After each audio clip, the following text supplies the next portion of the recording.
Hello दोस्तों, welcome back to our channel. तो episode की शुरुआत में हमें एक बहुत ही हाई टेक सिटी का सीन दिखाया जाता है, जहां एक टीवी एंकर न्यूज देते हुए बताती है कि चाइना की एक एंशिएंट लाइन में खुदाई के दौरान 300 से भी ज्यादा ऐसे अवशेष मिले हैं जो कि एंशिएंट टाइम के लियान किंगडम से रिलेटेड हैं, और उसमें हमें एक खास ब्रॉन्ज बुक भी मिली है। और साइंटिस्ट का कहना है कि इन सभी एंशिएंट बुक्स में इमोर्टल पावर से लेकर गॉड बनने तक की सबसे बड़ी मेडिकल फॉर्मेशन टेक्निक भी लिखी हुई है। अगले सीन में हम एक चोर लड़के को देखते हैं जिसका नाम फेंग मिंग था। फेंग मिंग उसी एंशिएंट ब्रॉन्ज बुक की लेबोरेटरी पे अटैक कर देता है। वहीं दूसरी तरफ कुछ साइंटिस्ट एंशिएंट ब्रॉन्ज बुक पे रिसर्च कर रहे थे, पर तभी वहाँ पे सिक्योरिटी डिफेंस अलार्म बजने लगता है, जिसे सुनकर वो सभी साइंटिस्ट जल्दी जल्दी वहाँ से भागने लगते हैं, क्योंकि यहाँ पे अब हैवी डिफेंस एक्टिवेट होने वाला था। लेकिन उनमें से एक साइंटिस्ट वहीं पे रुक जाता है, जो कि और कोई नहीं वही चोर फेंग मिंग था, जो उस एंशिएंट ब्रॉन्ज बुक को चुराने के लिए यहाँ आया था। उसके बाद फेंग मिंग उस बुक के चारों तरफ लगी हुई शील्ड को अपने हाथ से हटाने की कोशिश करता है, पर तभी उस पे वहाँ के सिक्योरिटी लेजर बीम्स अटैक कर देते हैं। लेकिन फेंग मिंग उन लेजर बीम से बचते हुए उन्हें डिस्ट्रॉय कर देता है और वो उस ब्रॉन्ज बुक को हासिल कर लेता है। जिसके बाद वो अपनी जली हुई उंगली से उस एंशिएंट बुक को छूने लगता है, जिसके बाद उस एंशिएंट बुक का एक पूरा स्पिरिचुअल पेज बाहर निकलकर वहाँ फैल जाता है और उससे बहुत ही ज्यादा पावरफुल स्पिरिचुअल एनर्जी निकलने लगती है। और तभी फेंग मिंग के पहले जन्म वाली स्पिरिचुअल क्लोन बॉडी बाहर निकल कर आती है, और अपनी स्पिरिचुअल क्लोन बॉडी देखकर फेंग मिंग बहुत ही ज्यादा हैरान हो गया था। जिसके बाद फेंग मिंग उस स्पिरिचुअल बॉडी से पूछता है, कौन हो तुम और तुम मेरे जैसे क्यों दिख रहे हो? जिसपे वो सोल फेंग मिंग को बताता है कि मैं यहाँ पे तुम्हारे ही आने का वेट कर रहा था, मुझे तुम्हारी सोल चाहिए, इसलिए मैं तुम्हारी सोल को मेरी बॉडी में ट्रांसफर करने वाला हूँ। और ये कहकर वो सोल ट्रांसफर प्रोसेस शुरू कर देता है। अगले सीन में हमें एंशिएंट टाइम का सीन दिखाया जाता है, जहाँ एक लड़का एक स्नेक बीस्ट से अपनी जान बचाते हुए भाग रहा था, पर तभी उसके सामने एक खाई आ जाती है, जिसकी वजह से उसे वहीं रुकना पड़ता है। और वो लड़का उस स्नेक बीस्ट से कहता है, बड़े भाई मैंने तुम्हारा क्या बिगाड़ा है और तुम बिना किसी वजह के मुझे क्यों मारना चाहते हो? ये सुनकर वो स्नेक बीस्ट और भी ज्यादा गुस्सा हो जाता है और वो उस लड़के पे अटैक कर देता है। लेकिन वो लड़का जो कि हमारा हीरो फेंग मिंग ही था, वो वहाँ से साइड में हट जाता है, जिसकी वजह से वो स्नेक बीस्ट नीचे खाई में जा गिरता है। और ये देखकर फेंग मिंग उस स्नेक बीस्ट को चढ़ाने लगता है, लेकिन तभी उसका पांव फिसल जाता है और वो खुद भी नीचे उसी खाई में गिरने लगता है। पर गिरते हुए उसने ट्री को पकड़ लिया था, जिसकी वजह से वो बच गया था। और ये देखकर वो खुद से ही कहता है, आज तो मैं मरते मरते बचा हूँ। और ये कहकर फेंग मिंग वहाँ पे इधर उधर देखने लगता है, और तभी उसकी नजर एक स्पिरिचुअल फ्रूट पे जाती है, और वो तुरंत ही एक स्पिरिचुअल फ्रूट को पकड़कर उसे देखने लगता है कि ये किस तरह का फ्रूट है। और ये कहकर फेंग मिंग उस फ्रूट को खा लेता है, पर फेंग मिंग पे उस फ्रूट का कोई भी असर नहीं होता, इसलिए वो वहाँ पे मौजूद दूसरे स्पिरिचुअल फ्रूट की तरफ हाथ बढ़ा देता है। पर तभी उसके सर में बहुत ही ज्यादा पेन होने लगता है, और उसी स्पिरिचुअल फ्रूट की वजह से फेंग मिंग के पेट से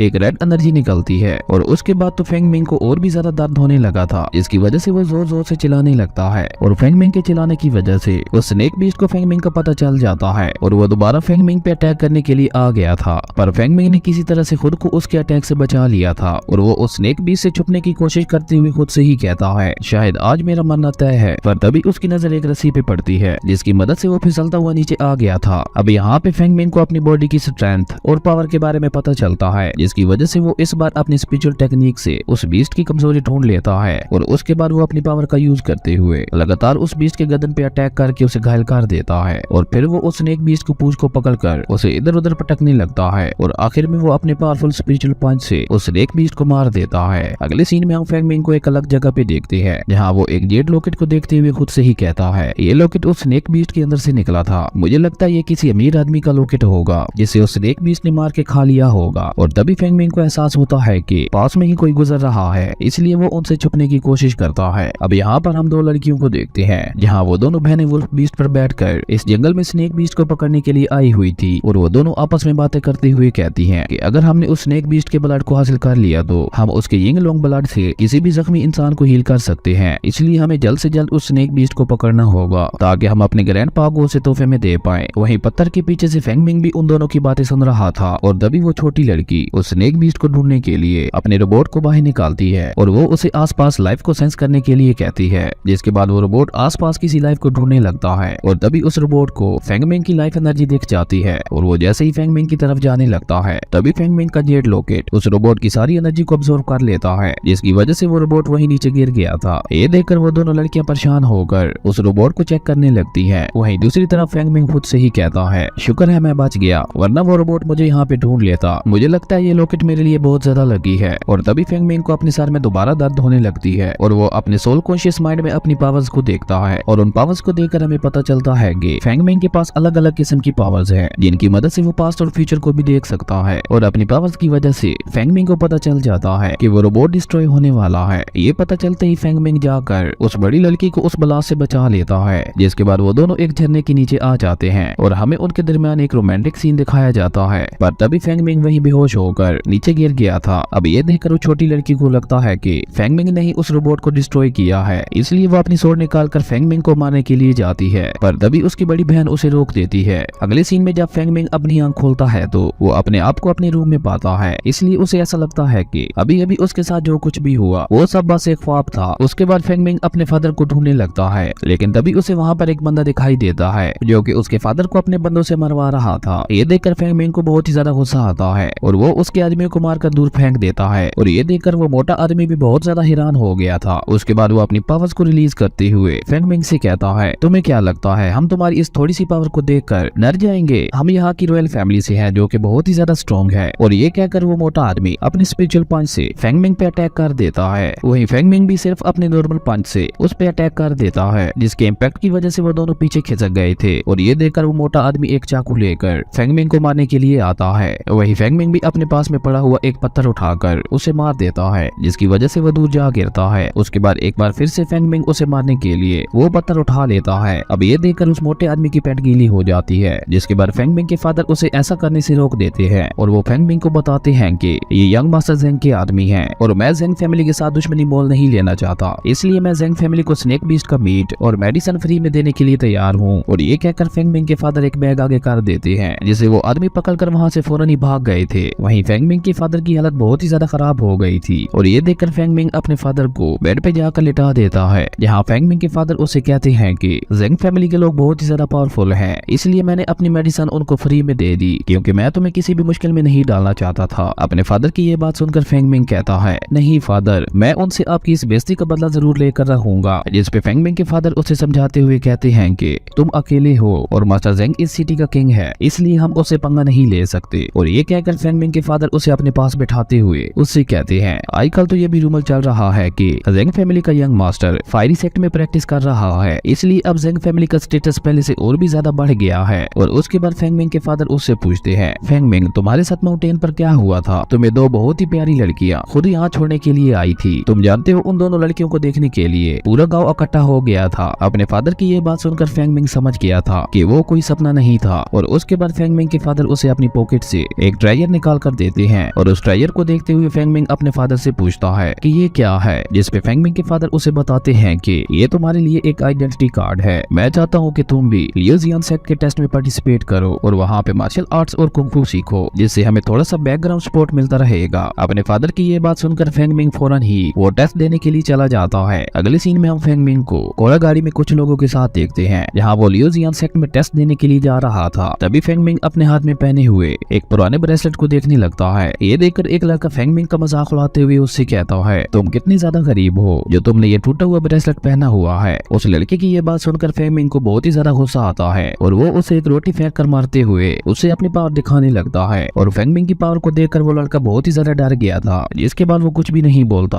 अगले सीन में हम फेंगमिंग और उसके साथ वाले लोगों को वेड वैली में देखते हैं, जहाँ पे बहुत सारे लोग पहले ही आए हुए थे टेस्ट में पार्टिसिपेट करने के लिए। और उनमें से जितने भी लोग इस टेस्ट को पास करेंगे उन्हें लियो जियान सेक्ट में प्रैक्टिस करने दिया जाएगा। और तभी वहाँ पे लियो जियान सेक्ट के मास्टर्स आ जाते हैं और उन मास्टर्स की पावर्स को देखकर वहाँ पे मौजूद सभी लोग बहुत ही ज्यादा हैरान हो गए थे। लेकिन फेंगमिंग हैरान नहीं होता और वो सोचते हुए अपने मन में कहता है कि आखिर सेक्ट में जाकर मुझे क्या क्या मिलेगा, और अगर इन लोगों को टेस्ट पास करने पर कुछ देना ही है तो ये सोना चांदी दे देते। और वैसे भी ये जगह मेरी समझ से बाहर है क्योंकि ये मेरे पुराने वर्ल्ड से बहुत ही ज्यादा अलग है, तो मैं यहाँ पे प्रैक्टिस करके क्या करूंगा। फेंगमिंग ये सारी बातें सोच ही रहा था कि तभी वहाँ पे एक लड़की आकर फेंगमिंग से कहती है, क्या तुम इस टेस्ट के लिए एक्साइटेड नहीं हो? जिस पे फेंगमिंग कहता है, हाँ थोड़ा सा एक्साइटेड तो हूँ। और उसके बाद वो लड़की इसी तरह फेंगमिंग का दिमाग खाने लगती है। तभी वो मास्टर चिल्लाते हुए सबको चुप रहने के लिए कहते हैं और मास्टर की ये बात सुनकर वो लड़की फेंगमिंग के पीछे छुप गई थी। और तभी उनमें से एक मास्टर अनाउंस करता है कि मैं लियो जियांग का हेड मास्टर जोंग हूँ और जो भी आज तुम लोगों में से इस टेस्ट को पास करेगा मैं उसे अपने डिसाइबल के तौर पर सिलेक्ट करूंगा और तुम सब बहुत ही ज्यादा लकी हो, क्योंकि आज का टेस्ट बहुत ही ज्यादा आसान है। बस तुम्हें उस ब्लैक माउंटेन पर जाकर उस ट्री पे लगे हुए फ्रूट को तोड़ कर लाना है, और जो भी ऐसा कर लेगा वो मेरे सेक्टर में आ सकता है। मास्टर ज़ो की ये बात सुनकर वहाँ पे मौजूद सभी लोग ब्लैक माउंटेन की तरफ भागने लगते हैं उस फ्रूट को लाने के लिए। लेकिन थोड़ी दूर जाने के बाद वो सभी रुक जाते हैं, क्योंकि वहाँ पे बहुत सारे पॉइजनस इंसेक्ट्स थे। पर फेंग मिंग उनको देखकर बिल्कुल भी नहीं घबराता, और वो वहाँ न रुकते हुए बहुत ही आसानी से वहाँ से निकल जाता है। अब ये देखकर वहाँ पे मौजूद बाकी लोगों को भी हिम्मत आती है, और वो लोग भी आगे बढ़ने लगते हैं। और तभी हम एक लड़के को देखते हैं जो अपने साथियों से रास्ता साफ करने के लिए कहता है, पर रास्ता साफ करने के चक्कर में उसके कुछ साथी वहीं मारे गए थे। वहीं दूसरी तरफ फेंग मिंग उस ट्री के पास पहुंच चुका था, और वहां पहुंचने के बाद फेंग अपने मन में कहता है, मुझे लगता है उस स्पेशल फ्रूट की वजह से ही मैं इन स्नेक से बड़ी आसानी से बच पा रहा हूँ। और तभी फेंग की नजर सामने जाती है जहाँ पे कुछ लोग अपने ही साथियों को धक्का देकर हरा रहे थे, और ये देखकर वो मास्टर्स कहने लगते हैं कि हमने तो ये टेस्ट सिर्फ इन लोगों की प्रैक्टिस के लिए कराया था, लेकिन इन्हें देखो ये लोग कितने ज्यादा मतलबी हैं जो खुद जीतने के लिए दूसरों को गिरा रहे हैं। वहीं ये देखकर फेंग मिंग सोचता है कि अगर ऐसा ही चलता रहा तो ये लोग मुझे भी चीटिंग करके हरा देंगे। और ये देखकर वो काफी तेजी से उस फ्रूट को लेने के लिए भागने लगता है, लेकिन तभी एक बंदा उस पे एक स्नेक फेंक देता है, पर फेंग मिंग उस स्नेक से खुद को बचा लेता है। वहीं दूसरी तरफ मास्टर्स कहते हैं कि हमारे सेक्ट में ये मैटर नहीं करता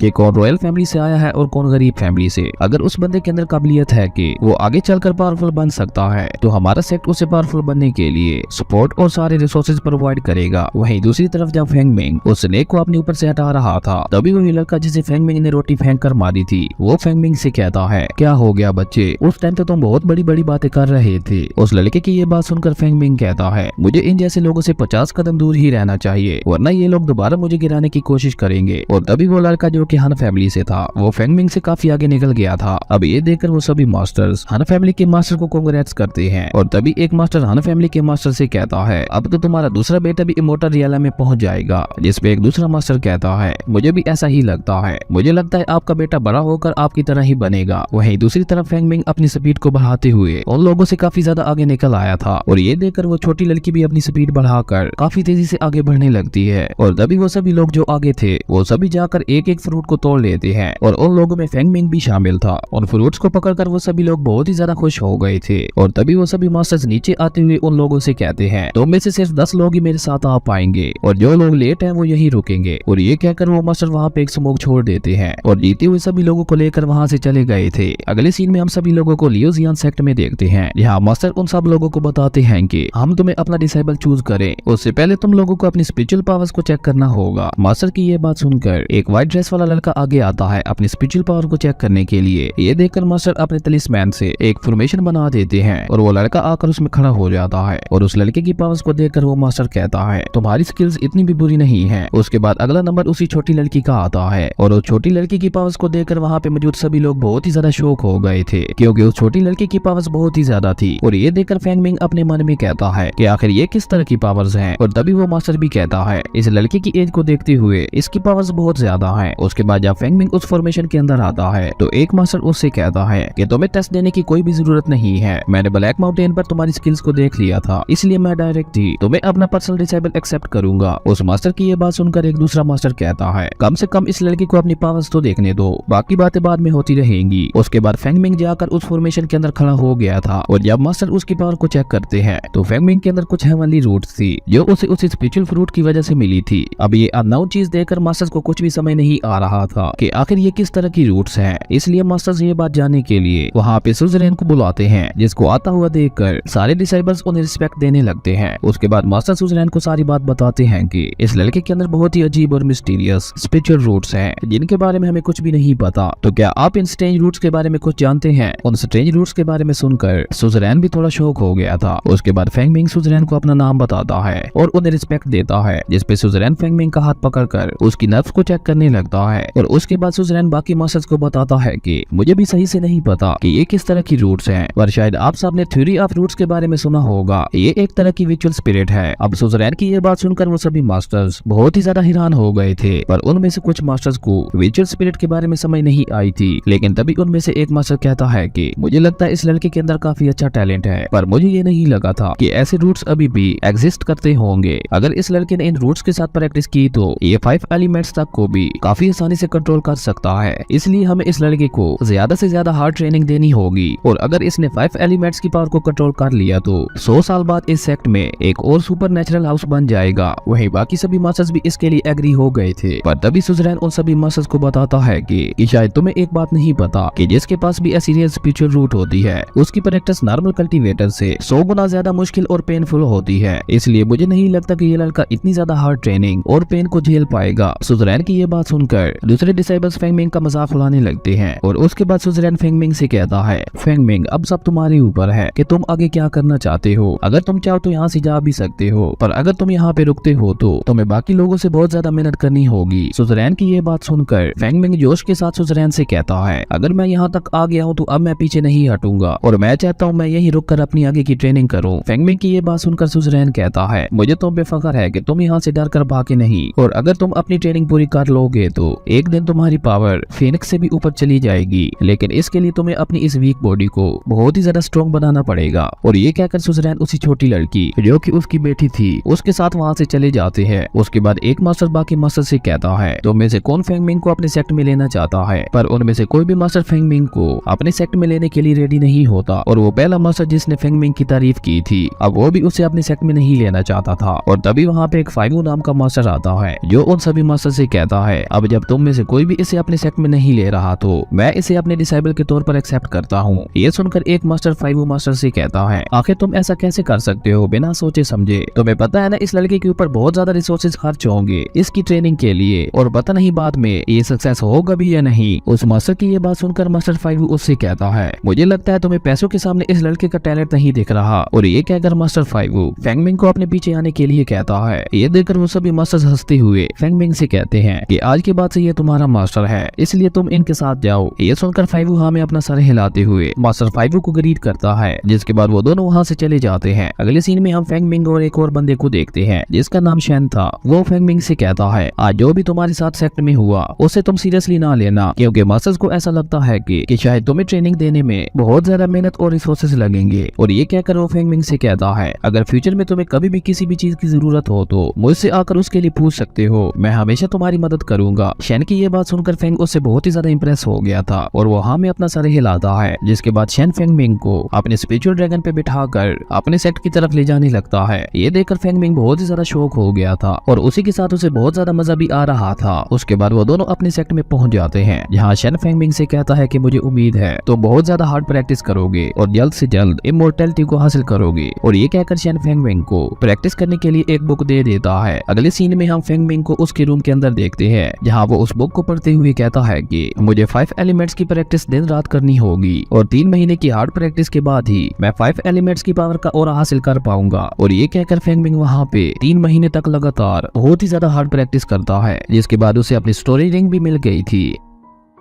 जिसके अंदर वो अपनी हर्ब्स और काफी सारी चीजों को स्टोर करके रख सकता था। और उसके बाद फेंगमिंग अपनी जेड लॉकेट को देखते हुए कहता है कि इतना टाइम हो गया है अभी भी ये जेड लॉकेट नहीं खोला। मुझे ये नहीं पता कि ये किस तरह की चीज है, पर मुझे लगता है ये एक मैजिकल वेपन है जो कि अपने टाइम पे ही खुलेगा। उसके बाद हम फेंगमिंग को देखते हैं जिसके पास अब आइस और फायर की पावर आ चुकी थी, और जैसे ही वो दोनों उन एलिमेंट्स की पावर को मिलाता है तो वहाँ पे आग लग जाती है। और ये देखकर फेंगमिंग बहुत ही ज्यादा घबरा गया था। और उसके बाद फेंगमिंग सोचते हुए कहता है, ब्रदर शन ने मेरी प्रैक्टिस के दौरान मेरी बहुत ही ज्यादा हेल्प की थी और अब तो वो मेरा सबसे अच्छा दोस्त बन चुका है और मुझे प्रोटेक्ट करने के लिए वो हमेशा मेरे आगे खड़ा रहता है। ये सारी बातें सोचते हुए फेंगमिंग एक अल्केमी शॉप में जाता है और वो उस शॉप के ओनर से कहता है, मुझे मार्शल आर्ट सीखने के लिए एक सिंपल और असरदार मेथड जानना है। फेंगमिंग की ये बात सुनकर उस शॉप ओनर के साथ साथ बाकी सब भी हंसने लगे थे और वो शॉप ओनर फेंगमिंग से कहता है, क्या तुम यहाँ पे मेरे साथ मजाक करने आए हो। जिसपे वो बाकी लोग फेंगमिंग का मजाक उड़ाते हुए कहते हैं, हमें तो पहले ही पता था ये लड़का लियूजियान के लिए सिर्फ एक वेस्ट ऑफ टाइम है, पर पता नहीं मास्टर 5 को इसके अंदर ऐसा क्या देखा जो उन्होंने इसे अपना डिसाइबल बना लिया। और लोगों की ये बातें सुनकर फेंगमिंग को बहुत ही ज्यादा गुस्सा आता है और वो चिल्लाते हुए उन लोगों से कहता है, अगर तुम में से किसी में हिम्मत है तो मेरे साथ आकर फाइट कर लो। पर तभी वो शॉप ओनर फेंगमिंग को रोकते हुए उससे कहता है, हमारे पास ऐसी कोई भी बुक नहीं है, शायद ऐसी कोई बुक तुम्हें एंशिएंट लाइब्रेरी में मिल जाए। मुझे लगता है तुम्हें वहाँ जाकर चेक करना चाहिए और तुम्हें वो जगह फॉलन वैली में मिलेगी। उस शॉप ओनर की बात सुनकर फेंगमिंग वहाँ से फॉलन वैली की तरफ निकल जाता है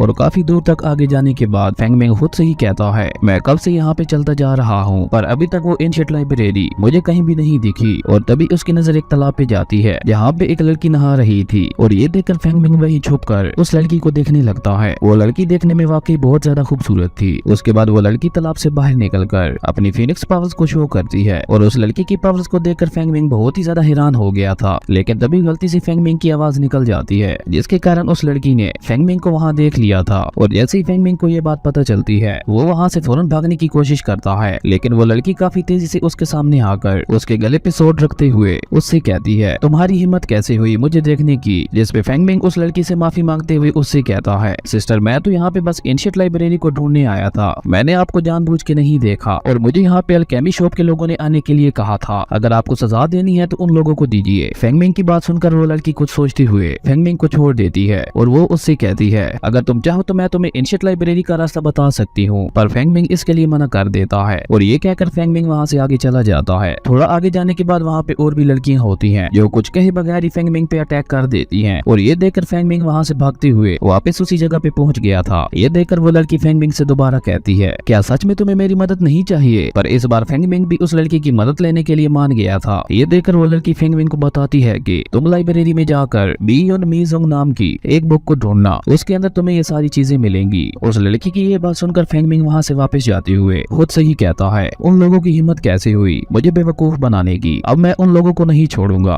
उसके बाद जब फेंगमिंग जंगल के थोड़ा और अंदर जाता है तो उसे वहाँ पे कुछ बीस्ट दिखाई देते हैं और उन बीस्ट को देखकर फेंगमिंग अपनी पावर की मदद से एक एक करके उन सभी बीस्ट को मारने लगता है। और यहाँ पे हम देखते हैं कि फेंगमिंग अब बड़ी आसानी से 3 एलिमेंट्स की पावर को कंट्रोल कर पा रहा था और वो अपनी एलिमेंट्स की पावर का यूज करते हुए बड़ी आसानी से हाई लेवल बीस्ट को भी मार देता है। और तभी फेंगमिंग अपनी सोर्ड से एक बीस्ट पे अटैक करता है पर वो बीस्ट फेंगमिंग के अटैक से नहीं मरता और उसकी सोर्ड भी उस बीस्ट की बॉडी के अंदर फंस गई थी, जिसके बाद वो बीस्ट वहाँ से भागने लगता है। और ये देखकर फेंगमिंग भी उस बीस्ट का पीछा करने लगता है और थोड़ा आगे जाकर उसे वहाँ पे वही लड़का मिलता है जिसका नाम शियान था जो कि मास्टर हान का पोता था। उस बीस्ट को वहाँ पे मरा हुआ देखकर वो लोग आपस में बात करते हुए कहते हैं कि आखिर इस बीस्ट को यहाँ पे किसने मारा होगा। ये देखकर फेंगमिंग आगे आते हुए उन लोगों से कहता है तुम लोग इस बीस्ट से दूर हट जाओ क्योंकि इसे मैंने मारा है इसलिए ये बीस्ट मेरा है। फेंगमिंग की ये बात सुनकर वो लोग फेंगमिंग की बातों पर यकीन नहीं करते और शियान फेंगमिंग का मजाक उड़ाते हुए उससे कहता है तुम्हें क्या लगता है तुम कहोगे कि मैंने इस बीस्ट को मारा है तो क्या मैं मान लूंगा, तुम जाकर किसी और को बेवकूफ बनाओ। ये सुनकर फेंगमिंग उन लोगों से कहता है अगर तुम लोगों को यकीन नहीं हो रहा तो तुम लोग उस बीस्ट की बॉडी को चेक कर लो, उस बीस्ट की बॉडी के अंदर जो सोर्ड फंसी हुई है वो मेरी ही सोर्ड है। फेंगमिंग की ये बात सुनकर एक लड़का जाकर उस बीस्ट की बॉडी को चेक करने लगता है और वो लड़का शियान को बताता है कि ये सही कह रहा था। उस लड़के की ये बात सुनकर शियान फेंगमिंग से कहता है तो क्या हो गया अगर तुमने इस बीस्ट को मारा है तो, पर अभी ये बीस्ट मेरा है और तुम भूलो मत मैं किसका पोता हूँ, मेरे ग्रैंडपा लियू जियान सेक्ट के एक एल्डर है। शियान की ये बात सुनकर उसके साथी भी उसका साथ देने लगते हैं। तो ये देखकर फेंगमिंग अपनी सोर्ड को वापस लेकर उन लोगों से कहता है अगर तुम लोगों में हिम्मत है तो इस बीस्ट को यहाँ से ले जाकर दिखाओ। ये सुनकर शियान को बहुत ही ज्यादा गुस्सा आता है और वो फेंगमिंग के ऊपर अपनी थंडरस्टोन सोर्ड से अटैक कर देता है जिससे फेंगमिंग को लाइटनिंग का एक झटका लगता है और उसके बाद शियान एक बार फिर से फेंगमिंग पे अटैक करने के लिए आगे बढ़ता है पर तभी फेंगमिंग वहाँ से टेलीपोर्ट होकर शियान के पीछे आ गया था, जिसके बाद वो शियान को एक किक मार के नीचे गिरा देता है और वो उसकी सोर्ड को भी पकड़ लेता है। ये देखकर शियान के एक साथी फेंगमिंग पे अटैक करने के लिए आगे बढ़ता है पर फेंगमिंग एक बार फिर से टेलीपोर्ट होते हुए उस लड़के के पीछे पहुंचकर उसे मार देता है। और ये देखकर बाकी बच्चे दोनों लड़के बहुत ही ज्यादा घबरा गए थे और उसके बाद फेंगमिंग उन चारों को बहुत ही आसानी से हरा देता है। ये देखकर शियान अपने साथियों से कहता है हमें मिलकर इसके ऊपर अटैक करना चाहिए और शियान की ये बात सुन के वो चारों मिलकर एक फायरबॉल से फेंगमिंग पे अटैक कर देते हैं पर क्योंकि फेंगमिंग ने ऑलरेडी ही फायर एलिमेंट को कंट्रोल कर लिया था इसलिए वो बड़ी आसानी से उस फायरबॉल को कंट्रोल करते हुए उन्हीं लोगों के अगेंस्ट उसे यूज करता है, जिसे देखकर वो लोग बहुत ही ज्यादा डर गए थे और वो चारों फेंगमिंग से माफी मांगने लगते हैं। लेकिन तभी वहाँ पर अचानक से हवा चलने लगती है और उन लोगों के ऊपर आग लग जाती है और ये देखकर वो लोग हड़बड़ी में वहाँ से भागने लगते हैं। वहीं ये सब देखकर फेंगमिंग भी परेशान हो गया था और वो वहाँ से भागते हुए ब्रदर शेन के पास आता है। फेंगमिंग की हालत को देखते हुए शेन उससे पूछता है तुम्हारे साथ क्या हुआ, तुम इतने घबराए हुए क्यों लग रहे हो। जिसपे फेंगमिंग शेन को सारी बात बताता है कि मैंने गलती से मास्टर हान के पोते पे अटैक करके उसे इंजर्ड कर दिया है पर मैंने ये जानबूझ के नहीं किया। फेंगमिंग की ये बात सुनकर शेन उससे पूछता है कि तुमने कौन सी पावर का यूज किया था। जिसपे फेंगमिंग शेन को बताता है कि मैंने फायर कंट्रोलिंग पावर का यूज किया था। ये सुनकर शेन भी बहुत ज्यादा शॉक हो गया था और वो फेंगमिंग से कहता है मैं तुम्हारी पावर से बहुत ही ज्यादा इंप्रेस हुआ हूँ पर तुम्हें शियान के साथ पंगा नहीं लेना चाहिए था, पर कोई बात नहीं तुम इस मैटर को भूल जाओ और तुम्हें मास्टर फाइवो ने बुलाया है। ये सुनकर फेंग शेन से कहता है कि मास्टर फाइवो ने मुझे क्यों बुलाया है। जिसपे शेन उसे बताता है कि मास्टर तुम्हारी QI पावर का टेस्ट लेना चाहते हैं और उसके बाद ही तुम्हारी आगे की ट्रेनिंग शुरू होगी। अगले सीन में हम फेंग मिंग को मास्टर फाइवू के साथ एंशिएंट रिफाइनिंग हॉल में देखते हैं, जहाँ मास्टर फाइवू फेंग मिंग को बताते हैं कि रिफाइनमेंट की स्किल बहुत ही ज्यादा मुश्किल होती है, क्योंकि इसमें रिफाइनर को बहुत ही ज्यादा कंसंट्रेट करना पड़ता है अपनी फायर और प्यूरिफिकेशन पर, और अगर तुम इसमें मुझे ठीक से कॉपी नहीं करोगे तो मैं अपना डिसेबल चेंज कर लूंगा। और उसके बाद हमें वहाँ पे एक फर्नेस दिखाया जाता है और तभी मास्टर फाइवू एक बर्ड को बाहर निकालते हैं जो उस फर्नेस के हर्ब्स और फायर को कंट्रोल करने वाली थी। उस बर्ड को देखते हुए फेंग मिंग अपने मन में कहता है, मुझे ये बर्ड कुछ अजीब लग रही है। और तभी मास्टर फाइवू फेंग मिंग को बताते हैं कि एक अच्छे रिफाइनर को 3 स्टेजेस से गुजरना पड़ता है। सबसे पहला रिफाइनमेंट, दूसरा प्यूरिफिकेशन और तीसरा फायर को कंट्रोल करना। और एक अच्छे रिफाइनर को सबसे पहले हर्ब्स के अंदर का वेस्ट मटेरियल बाहर निकालना आना चाहिए। उसके बाद ही तुम एक अच्छा मैजिकल वेपन बना सकते हो जो कि पूरी तरीके से प्योर होगा, और उसके बाद ही उस वेपन को एक अच्छे ग्रेड का वेपन माना जाएगा। और ये कहकर मास्टर फाइवू अपनी फायर से एक फॉर्मेशन क्रिएट करते हुए तुरंत ही एक मैजिकल वेपन को रिफाइन कर देती है, जिसे देखकर फेंग मिंग बहुत ही ज्यादा खुश हो गया था। और वो मास्टर फाइवू से कहता है, मास्टर मेरे पास तो ड्रम एंड चिकन नहीं है, तो फिर मैं वेपन को कैसे रिफाइन करूं? जिसपे मास्टर फेंग मिंग को बताते हैं कि अभी तुम्हें इस चिकन की कोई भी जरूरत नहीं है, तुम्हें बस सामने रखे इस फर्नेस में प्रैक्टिस करते हुए रिफाइनिंग, प्यूरिफिकेशन और फायर कंट्रोलिंग को सीखना है, और उसके बाद मैं तुम्हारी परफॉर्मेंस देखकर बताऊंगा कि तुम मेरे डिसेबल बनने के काबिल हो भी या नहीं। मास्टर फाइवू की ये बात सुनकर फेंग मिंग काफी जोश के साथ प्रैक्टिस करने लगता है, पर उसके पहले तीनों अटेम्प्ट्स फेल हो गए थे। लेकिन फेंग मिंग हार न मानते हुए एक बार और कोशिश करता है, और इस बार उसका जेड लॉकेट भी उसकी मदद करता है, जिसकी वजह से वो पहले स्टेज रिफाइनमेंट को सक्सेसफुली पास कर लेता है। और फेंग मिंग को इतनी जल्दी फर्स्ट स्टेज में कामयाब होता देखकर मास्टर फाइवू बहुत ही ज्यादा शॉक हो गए थे। और उसके बाद मास्टर फाइवू फेंग मिंग से कहते हैं, हो सकता है इस बार तुम्हारा लक अच्छा हो, इसलिए शायद तुम इसमें कामयाब हो गए होगे, पर तुम्हें अभी भी हार्ड प्रैक्टिस की जरूरत है। और ये कहकर मास्टर फाइवू खुद भी सोच में पड़ गए थे कि इसने तो सिर्फ 4 अटेम्प्ट्स में ही फर्स्ट स्टेज को सक्सेसफुली पास कर लिया, जबकि एक सुपर जीनियस भी ऐसा नहीं कर सकता। इसका मतलब है ये लड़का वाकई बहुत ज्यादा टैलेंटेड है। और तभी फेंग मिंग एक बार फिर से सक्सेसफुली रिफाइन कर लेता है, और ये देखकर मास्टर जोश में उस जलती हुई हर्ब को पकड़ लेते हैं। लेकिन तभी उन्हें याद आता है कि उनका हाथ तो जल रहा है, और ये देखकर मास्टर फाइवू सोचते हुए अपने मन में कहता है, ये लड़का तो एक सुपर जीनियस से भी ज्यादा जीनियस है, और अब तो इसके सामने मैं खुद को एक बेकार इंसान महसूस कर रहा हूँ। अब क्योंकि फेंग मिंग ने रिफाइनमेंट सीख ली थी, इसलिए मास्टर फाइवू उसको प्यूरिफिकेशन और फायर कंट्रोलिंग सिखाते हैं, जिसमें फेंग मिंग फर्स्ट अटेम्प्ट में फेल हो गया था। और ये देखकर मास्टर फाइवू मन ही मन में बहुत ज्यादा खुश हो गए थे कि अच्छा हुआ ये प्यूरिफिकेशन में मेरे रिकॉर्ड को नहीं तोड़ पाया। और उसके बाद मास्टर फाइवू फेंग मिंग को बताते हैं कि प्यूरिफिकेशन बहुत ही ज्यादा मुश्किल होती है, और इसे सीखने के लिए तुम्हें बहुत ही ज्यादा हार्ड प्रैक्टिस करनी होगी। और ये कहकर मास्टर फाइवू वहाँ से चले जाते हैं। और अगले सीन में हम उन लड़कियों को देखते हैं जिन्होंने फेंग मिंग पे अटैक किया था। वो आपस में बात करते हुए कहती हैं कि मास्टर फाइवू का डिसेबल तो बहुत ही ज्यादा टैलेंटेड और जीनियस है। और तभी वो लड़की जिसे फेंग मिंग ने नहाते हुए देखा था, वो कहती है कि हमारे लियो जियान सेट के पास लंबे समय से ऐसा कोई जीनियस नहीं आया, और अब मैं जाकर खुद देखूंगी कि वो लड़का कितना ज्यादा जीनियस है। अगले सीन में हम उसी लड़की जिसका नाम सूफी था, उसे शेन के साथ आर्टिफैक्ट रिफाइनिंग हॉल के अंदर देखते हैं, जहाँ शेन सोफी को फेंग मिंग के पास ले जाकर उसे कहता है,